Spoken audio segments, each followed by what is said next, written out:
Drove the Mustang here today, but someone tells me my new wheels and tires are in the car. Today's vehicle of choice is the Ford Escape, and we have Miata wheels and tires. So we're about to go drop them off at the shop, have those mounted, and hopefully in this video, maybe even today, I can have the wheels on the car. And just like that, the wheels and tires are dropped off. Unfortunately, they're not going to be done today, but they're going to be done tomorrow. And we should be able to get the wheels mounted to the car tomorrow. I'm going to need an alignment, but the alignment's not that bad to the point where I can't drive the car or anything like that. It's just to get everything dialed back in. So it's the next day. The sun is currently setting, unfortunately, but someone tells me the back of the Bronco, well, if it was unlocked, they want to fall right out of the Bronco. But as you guys can see here, we have Enki Rpf1s wrapped with Yokohama tires. It's unfortunate that it's turning a little dark, so we won't be able to get these mounted today, but let's get them out of the truck and into the garage. I really haven't seen the tires. I picked them up from the shop, put them right in the truck, and drove off. Taking a look at these. These look good as well. That looks really good. I didn't want to rock black wheels on the Miata, but I think these are going to look really good. My ideal setup was Enki Rpf1s that were silver or like a polished color, but I got offered black ones and I couldn't say no. These are also just 1 inch too small in terms of the length of the wheel. These are 15 by 7. I wanted to go 15 by 8. I said that in the video where I picked them up. I have read on the forums and everything that the 15 by 7s are like perfect for autocross size with the offset that my wheels have. The camera doesn't quite pick up how dark it actually is, but they look good. Unfortunately, during the nighttime, they're basically just gonna be black. So as I showed you yesterday, the car is way too slammed. So the first thing we need to address is the ride height. We need to raise the Miata up a couple of inches in order to incorporate those wheels. Now, I've never changed a car's ride height before, so this is a first time learning experience for me, as is most stuff with the Miata. Wheels are looking good, sitting on the side right here.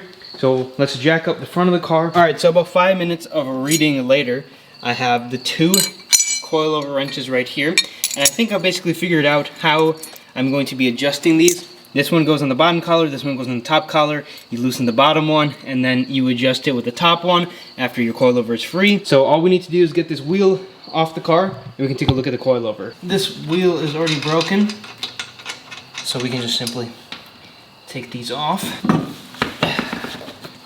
Got the wheel off. So looking at it, it might be slightly tricky.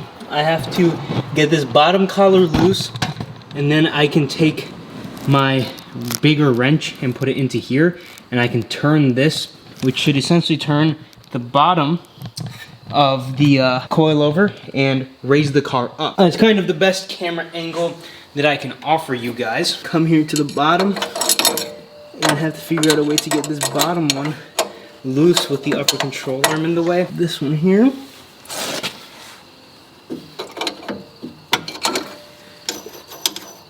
And we have this loose now, as you can see.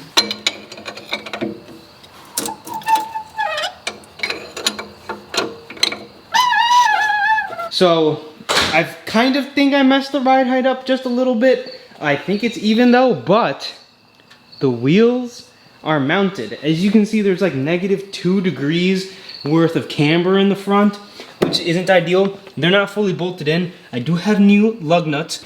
I mean, we'll probably rub just a little bit, a lot of it probably. So we're gonna have to go higher in the front. I'm gonna talk about the wheel setup I have in a second here and the tires I went with. But this is the first time the car is on the ground with the new wheels. And I think the ride heights are different, which is unfortunate, so I did mess that up. In the rear, I know what to do and how to do it now. In the front, I'm gonna figure out how to fix my mistake.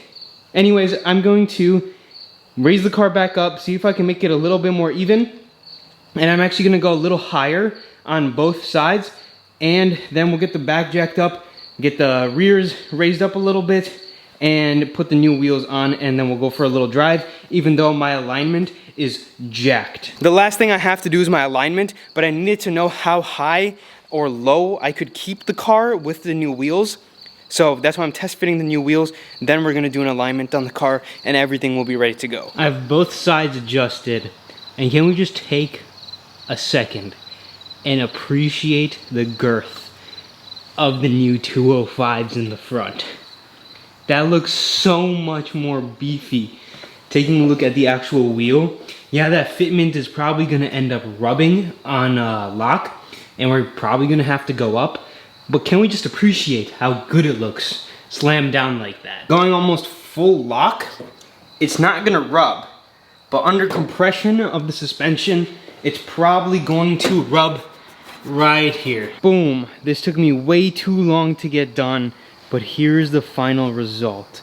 So for those wondering what the setup is, I'm running a staggered setup 15x7 Enki Rpf1 wrapped in a Yokohama Advan 205 50/15. Some of you guys that means nothing, but for those wondering what the tire specs are, they are right there.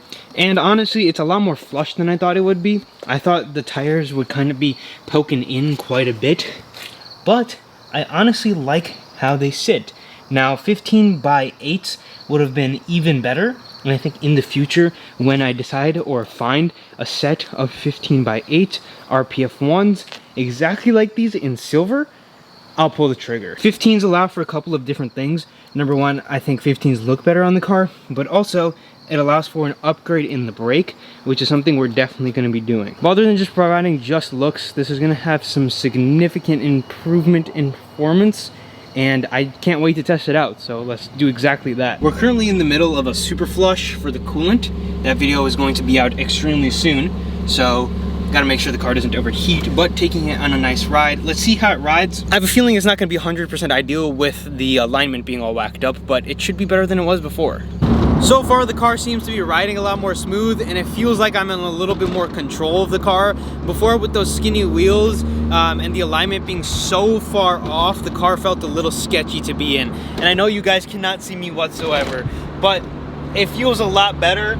And just coming like here, you can see that now I'm officially riding a little bit off in the alignment, and it feels a little floaty because of the alignment being so far off. But the car feels a lot more planted on the road, obviously because we have so much more rubber. So definitely a huge difference in performance just based off of a very small ride.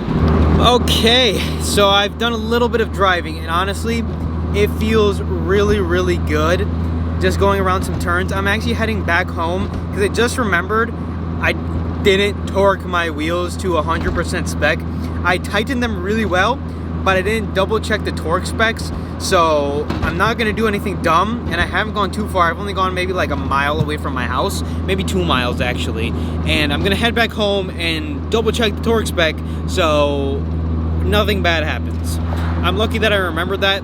I know for a fact that I'm going to be fine, but just to go further into the future and don't want to put a ton of miles on unproperly torqued wheels, I guess I should say. But man, this feels good. The sun is setting, so unfortunately it seems like the end of the video. Stay tuned soon, we have more Miata content coming. Let's get home, let's torque these wheels to spec, and let's talk a little bit more about what's in the future. And just like that, I have properly torqued all the wheels down. Some of them were a little bit iffy, so it's a good thing that I remembered to do that. That being said, the car ride height wise isn't where I want it, alignment wise isn't where I want it, but it's better than it was before, and we have new sticky tires on the car. And I think the wheels, even though they're black and not ideal, still look awesome. Miata build is finally coming along. Next episode is going to be more maintenance to the car, and hopefully some more mods coming next week. I guess we'll have to see. Other than that, that's all I have for the video. If you guys enjoyed, leave me a like, subscribe to the channel as always, and I'll see you guys in the next video.